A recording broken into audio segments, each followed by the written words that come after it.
Assalamualaikum warahmatullahi wabarakatuh, The Anagatas.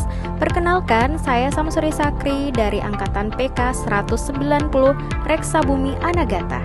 Kali ini saya berkesempatan membahas sistem sirkah dalam dunia bisnis.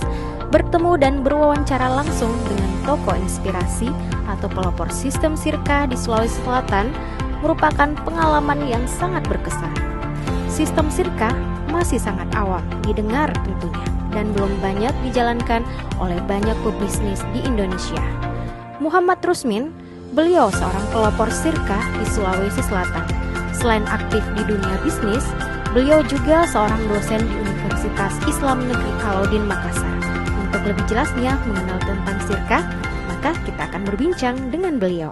Assalamualaikum warahmatullahi wabarakatuh. PK 190 Reksabumi Anagata. Saat ini saya bersama salah satu tokoh inspiratif khususnya di Sulawesi Selatan dengan Bapak Muhammad Rusmin, SKM MKes. Selamat sore Pak. Selamat sore.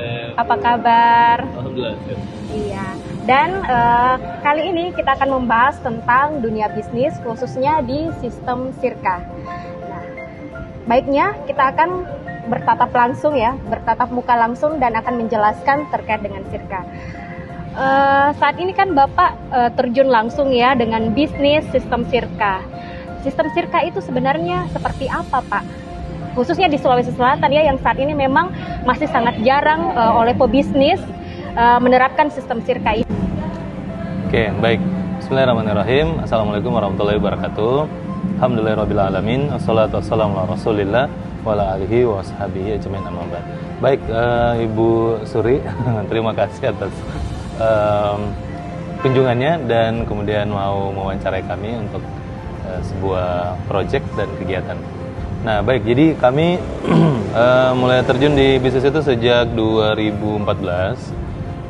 Awalnya menggunakan modal sendiri dan terus berkembang sampai akhirnya di tahun 2018 kalau nggak salah, itu kami kemudian ingin melakukan sebuah pengembangan terhadap bisnis. Namun terkendala dengan permodalan. Terpikirlah oleh kami kira-kira gimana ya solusi pengembangan bisnis ini tanpa harus melibatkan perbankan yang tentunya bisa yang membutuhkan adanya jaminan dari pinjaman yang kita ajukan, karena kami kebetulan waktu itu secara aset belum memungkinkan untuk melakukan pinjaman terhadap bank. Akhirnya dapat petunjuk untuk melakukannya dengan metode syirkah atau yang keren, bahasa kerennya itu crowdfunding. Bahasa kerennya crowdfunding. Jadi tujuan menggunakan syirkah itu sebenarnya lebih ke arah pengembangan usaha seperti itu. Nah, ini kan saat ini kita masih dalam situasi COVID ya Pak. Ya, bagaimana caranya Bapak untuk tetap bertahan dengan bisnis sistem sirkah yang banyak yang pengusaha sudah jatuh bangun dan bangkrut? Bagaimana dengan Bapak? Jadi salah satu kesyukuran dan manfaat dari sistem sirkah ini atau crowdfunding ini,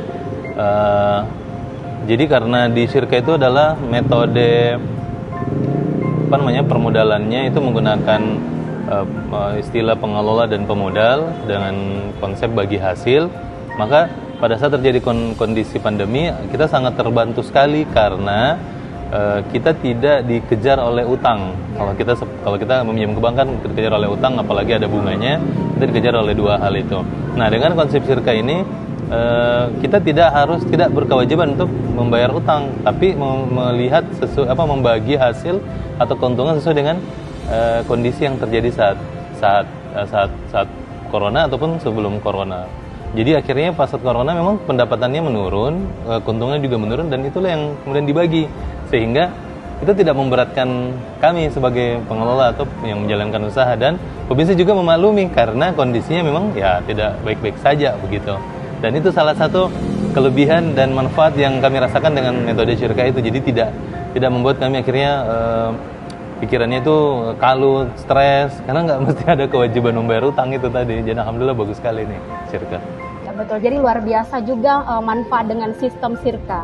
Nah, ini ada tidak pesan-pesan buat putra-putri Indonesia, ya bisa dibilang pemuda-pemudi Indonesia yang ingin terjun di dunia bisnis dengan menggunakan sistem Sirka ini? Apa yang mesti mereka lakukan awalnya ini Pak, supaya sukses? Ya, baik, jadi bagi anak muda Indonesia yang ingin memulai bisnis, jangan khawatir terkait dengan permodalan, karena di negara kita ini dengan penduduk yang besar sekali ini, dengan kemampuan ekonomi yang lumayan baik, sebenarnya banyak pemodal yang ingin berinvestasi kepada usaha-usaha yang dijalankan. Yang kunci yang pertama adalah kita harus memiliki trust, memiliki kepercayaan, memiliki integritas bahwa kita siap untuk dimodali, dan dengan modal itu kita akan bersungguh-sungguh bekerja keras untuk membuat modal tersebut bermanfaat, berputar, dan menghasilkan, tentunya menguntungkan.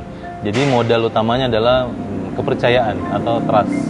Jadi bagi anak muda itu mulai dari sekarang harus mulai membangun kepercayaan dirinya terhadap orang lain. Saya kira itu. Ya, terima kasih, dan terima kasih atas kesempatan kepada Bapak Rusmin. Semoga usahanya sukses selalu dengan banyak bisnis sistem Sirka ini. Demikianlah reportase video singkat kali ini. Saya Samsuri Sakri. Assalamualaikum warahmatullahi wabarakatuh.